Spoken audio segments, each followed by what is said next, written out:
Bem, nós estamos aqui para dar continuidade a uma série de programas que começamos falando sobre perdão, arrependimento, graça e misericórdia. No primeiro programa já falamos sobre a definição de perdão, já falamos que existem no meio da nossa geração pessoas que têm os ministérios que Deus não deu, que Deus não entregou. Porque se nós olharmos os 5 ministérios, uns Deus escolheu para apóstolos, profetas, pastores, evangelistas e mestres. No meio desses não tem aquele ministério do irmão pródigo. Deus não te chamou para ser o irmão pródigo. Deus não te chamou para ser o apedrejador de crente. E Deus também não te chamou para ser mergulhador de abismo. Que é isso? Mergulhador de abismo é aquele que está muitas vezes mergulhando lá nas profundezas, no mar do esquecimento, como dizem alguns, e vai buscar o seu pecado e traz à tona e fica remoendo, ou muitas vezes, até o pecado dos outros. É comum nós vermos isso na igreja. Eu enfrentei, queridos, desafios tão grandes, desafios tão profundos.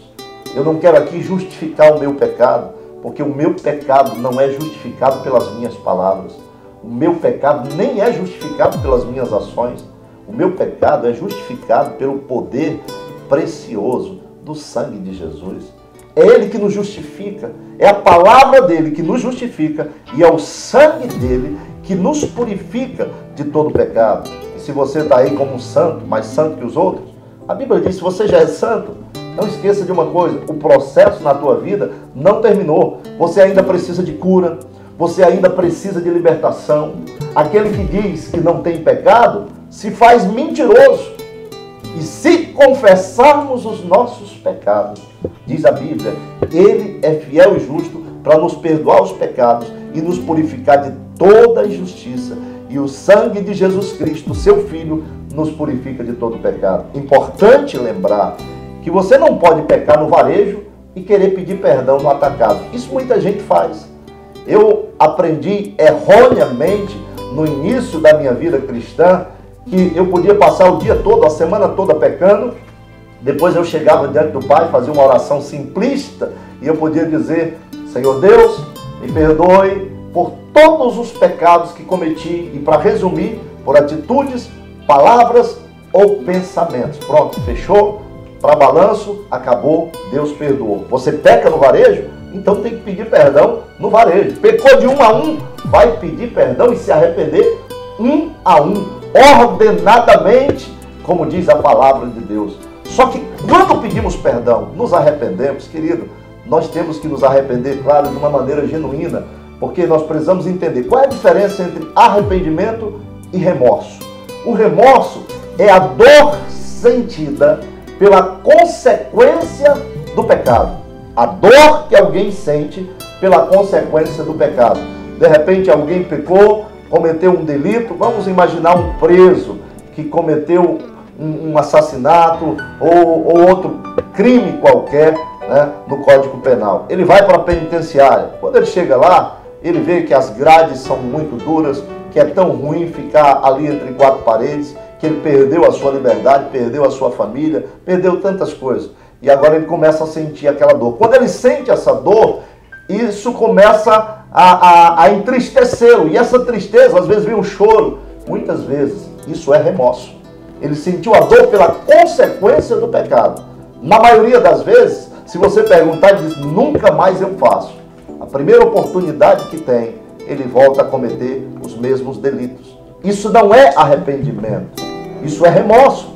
É a tristeza pela consequência do pecado. Alguém fez algo contra a esposa ou contra o marido, de repente vai perder o casamento, agora ele sente uma dor terrível, porque sabe que pode perder. A dor pela perda, a dor pela consequência, não é arrependimento, é remorso. E o que é o arrependimento? Arrependimento genuíno não é a dor pela consequência, é a dor pelo ato. É você sentir essa dor por aquilo que você fez, é se entristecer, é chorar amargamente, muitas vezes, por aquilo que fez e decidir não fazer mais. Isso é o genuíno arrependimento. É totalmente diferente do remorso. Nós vemos muitas vezes tantos remorsos. Agora, querido, quando nos arrependemos, pedimos perdão, aí nós precisamos fazer como diz a palavra, lançar os pecados no mar do esquecimento, nas profundezas do abismo, e fazer como diz o Senhor: dos teus pecados não me lembrarei mais. Ainda que o acusador, que muitas vezes usa pessoas dentro da igreja, você sabe de uma estatística que tem 50 milhões de desviados da igreja. Quando eu tive uma falha, ajudei tanta gente. Você pode fazer tantas coisas boas, mas no dia que você falha, a maioria da igreja, claro que tem a exceção, a maioria da igreja não está preparada para oferecer misericórdia. A maioria da igreja nem misericórdia tem.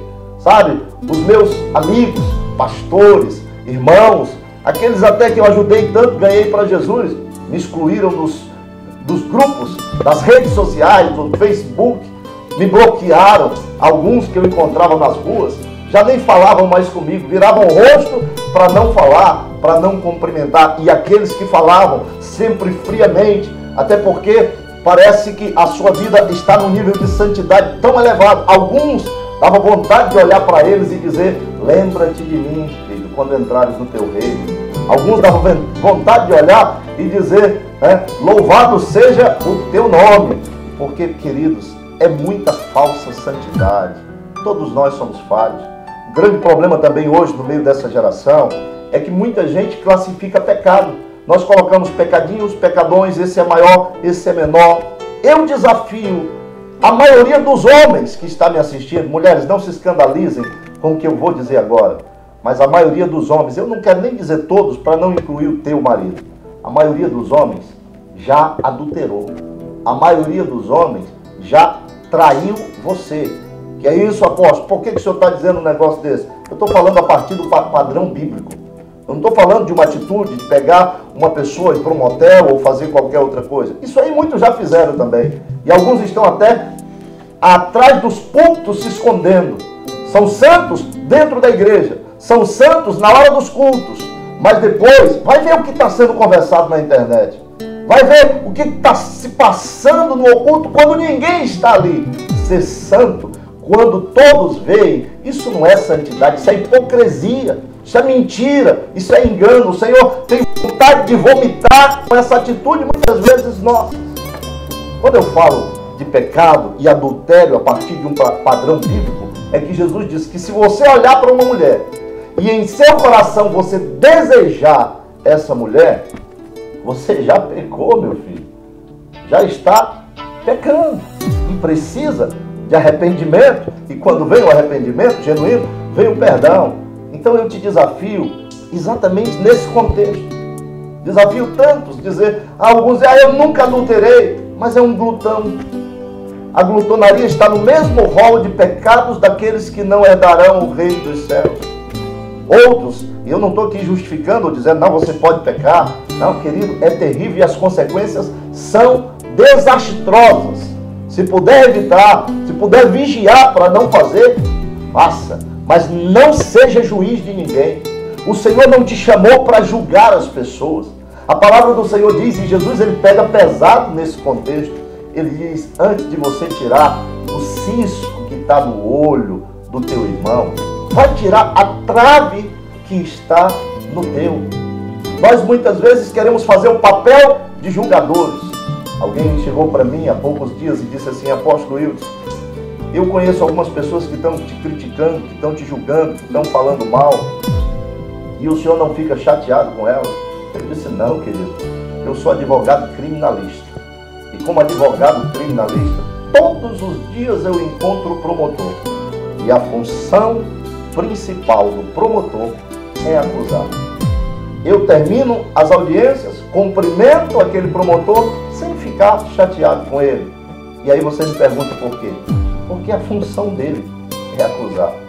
Eu não fico chateado com alguns irmãos que me criticam ou falam mal. Deus me dá a oportunidade de amar quem não me ama. Mas por que eu não critico? Porque eu sei que a função que eles estão desempenhando, apesar de não ser sua, é o papel do acusador. Deus não nos chamou para acusar. Deus não nos chamou para apontar o dedo. Deus nos chamou para amar, para estarmos juntos, para vivermos uma vida de santidade e uma vida de comunhão. Não seja acusador. Ame os pecadores. Ame aquele que peca, porque você não é melhor que ele. Se o próprio Jesus amava, se relacionava, sentava à mesa com os pecadores, quem somos nós para excluir do nosso círculo de relacionamento, se achando melhor que eles? Querido, que o Senhor te abençoe. Não seja apedrejador de crentes. Não seja apedrejador de ninguém. Não seja um irmão pródigo. Ao invés de você estar apontando o dedo e dizendo ele está comendo a comida boa, quem deveria estar sou eu, porque eu não pequei. Entra, querido, vem para a festa, vem para o banquete, vamos celebrar, porque o filho estava morto e reviveu, porque tinha se perdido e foi achado. Alegre-se com os que se alegram, chore com os que choram, diz a palavra de Deus. E também não seja mesmo mergulhador de abismo. Se você quer mergulhar nas águas, mergulhe nas águas do Espírito. Tenha experiências novas e profundas com Deus. O melhor de Deus ainda está por vir sobre a tua vida. Que o Senhor te abençoe e até o próximo programa. Não deixe de assistir todos os nossos programas no YouTube. Apóstolo José Hildes, você vai ter acesso aos programas, e também não deixe de participar da Geração Eleita, cultos abençoados e impactantes. Deus tem feito maravilhas naquele lugar. Fica na paz e até o próximo programa.